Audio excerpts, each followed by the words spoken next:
Action!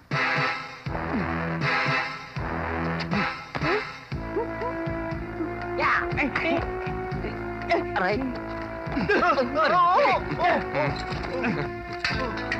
Sige. Ito! Walang ilos!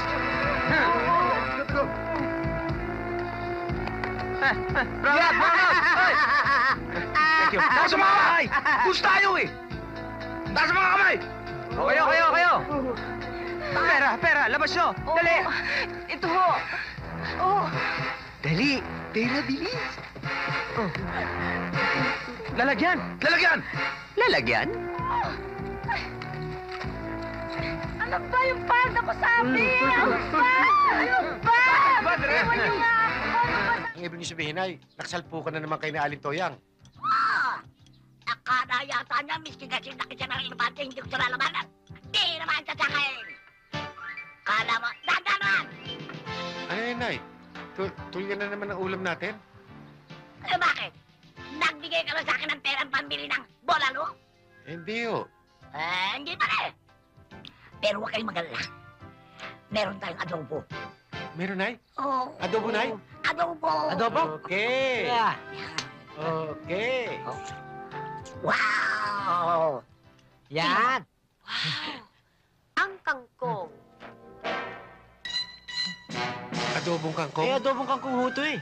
Adobo! Hindi ko na sa inyo sinabi adobong baboy. Halakain! Akala mo sino kayo?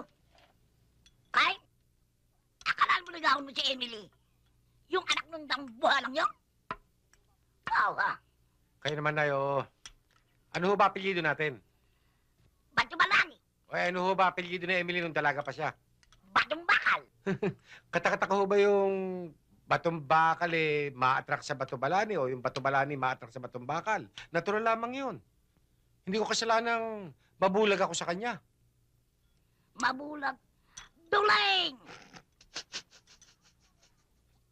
Etang na yan? Akala niya urungan ko siya. Hoy! Never! Ba't ma, hanggang ngayon pa ba naman yan? Eh, matagal nang nakaraan yun eh. Sa akin, anak, wala. Pero siya hanggang ngayon, akalain mo dinadalirot. Na nung daw araw, na nobyo ko ba ang ama mo, ang sabi ba naman inagaw ko sa kanya? At ako raw ang nang aahas? Hoy! Albert! Sabihin mo nga kung talaga ako'y mukhang ahas. Tingnan mo nga kung talaga ako'y mukhang ahas. Mukhang ahas? Never. Siya nga. Hindi, Mami. Dambuhalang ahas, pwede. Ang sabi ng banal na aklat, ang mabababang loob ang siyang magmamana ng kayamanan ng sandaigdigan. Amen! Amen! Kaya tayo mga anak, kailangan mababang loob para tayo maging eredero ng mundo. Amen! Amen! Good morning, dear. Good morning. Mga anak, matagal ko na sinabi sa inyo na ako'y seloso. Huwag na huwag kayong titingin sa mahal ko.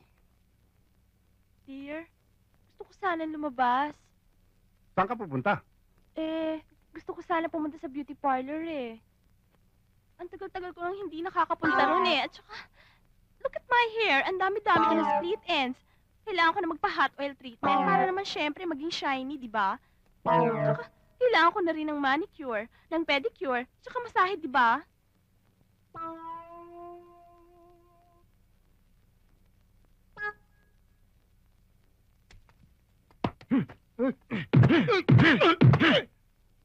Winarningan ko na kayo. Ni Sulyap! Wag, mga anak. Wag. Teka nga muna. Nasaan yung tunay ko, anak? Boss, nasa itaas, may kasamang chicks.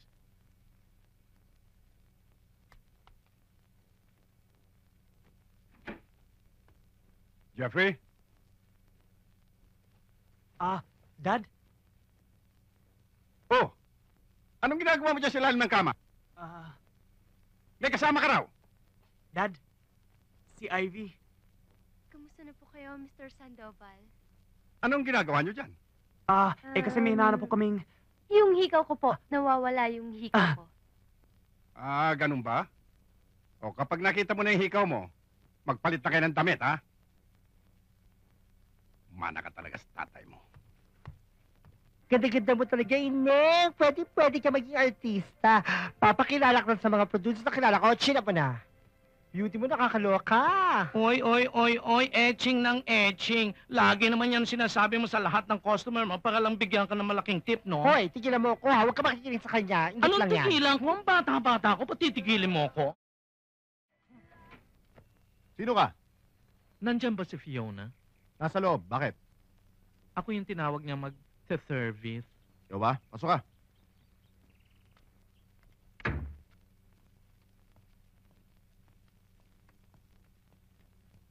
Boss, nandito na yung magsiservice kay Fiona.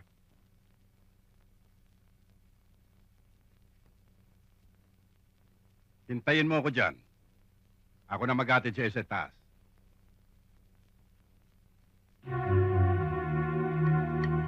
Sandali!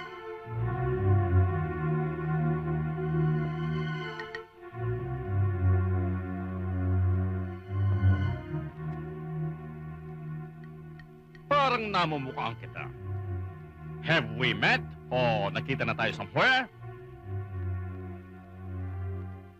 Excuse me, pero hindi pa.